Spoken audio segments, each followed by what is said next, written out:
الحمد لله وحان رباعين المهد عليو بدون كلمة أقل جدي دورشويك اللي بعنا الشرف له لماذا أقل كوي دورتي كوي عطي سيئي يكون السينبا وأنا سنتي ولا ليال وحان هل كان كسو قبل قومي doorashadii soo socotay muddo caawa waxaan rabaa halkan inaan ku soo dhaweeyo walaalkay madaxweynaha cusub xasan sheekh oo aan leeyahay hambalyo ilaahayna waxaan uga baryaynaa in hawshaan dhibka badan uu ilaahay u sahlo hawl aad iyo aad u adag weeye wax sahlan ma aha kulligeen aan ilaahay u barinno inuu hawshaan u fududeeyo annagana waxaan u muujinaynaa kulligeenba solidarity wada shaqayn soo dhaweyn madaxweyne soo dhawow ilaahay hawshaan dhibka badan allah ku sahlo mahadsanid على رسول الله السلام عليكم ورحمة الله وبركاته maantana waa maalin kale oo ka mid ah maalmihii taariikhda ay samaysmaysay dalkeena Soomaaliya waxaan rabaa inaan u mahad celiyo dhammaan baarlamaanka federaalka ee Soomaaliya iyo guddoonkiisa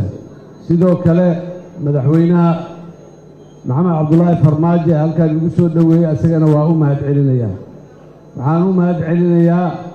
ra'iisul wasaaraha jamhuuriyadda federaalka ee Soomaaliya mudane Maxamed Xuseen Rooble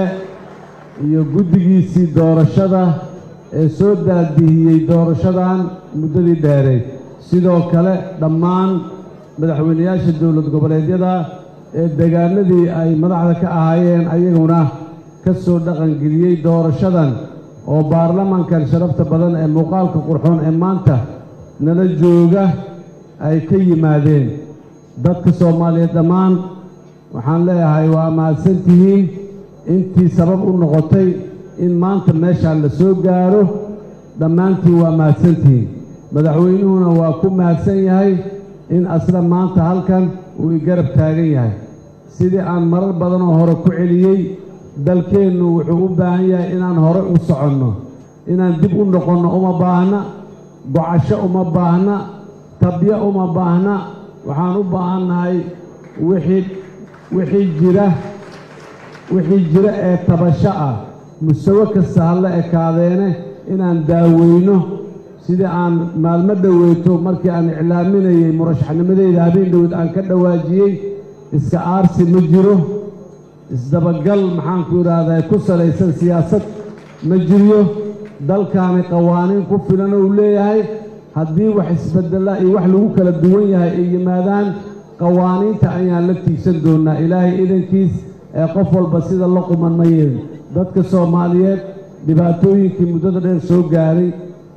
ilaa iyo maanta la joogo wixii ka horreeyo dhan waxaan leeyahay walaalayaal xanuunka murugada xusuusta leh lama iloobi karo laakiin waa la cafin karaa ee aan iscafinno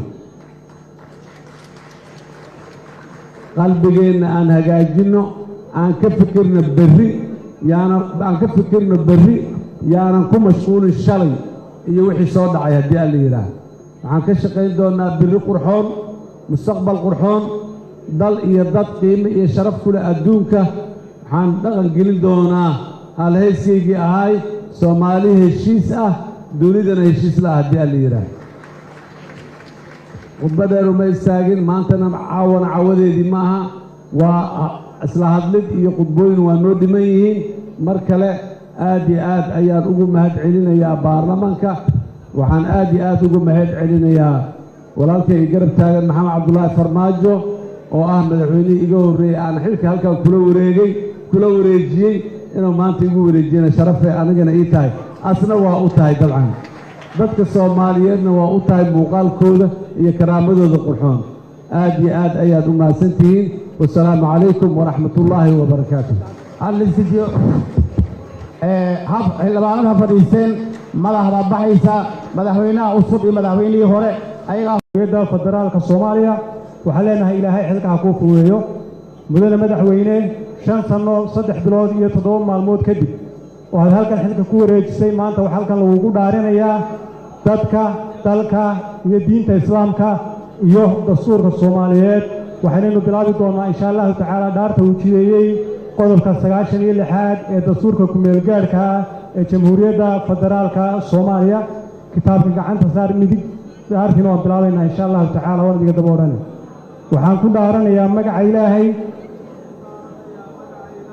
inaan xilkayga u gudanayo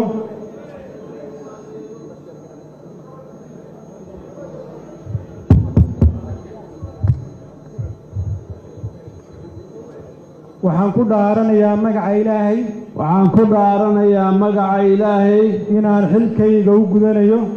inaan dalkayga xilkayga u gudanayo inaan xilkayga u gudanayo si daacad ah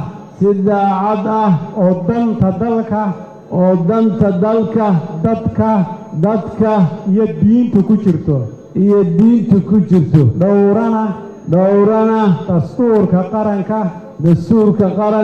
iyo shuruucda kale ee dalka u yaala wabillahi tawfiiq Allah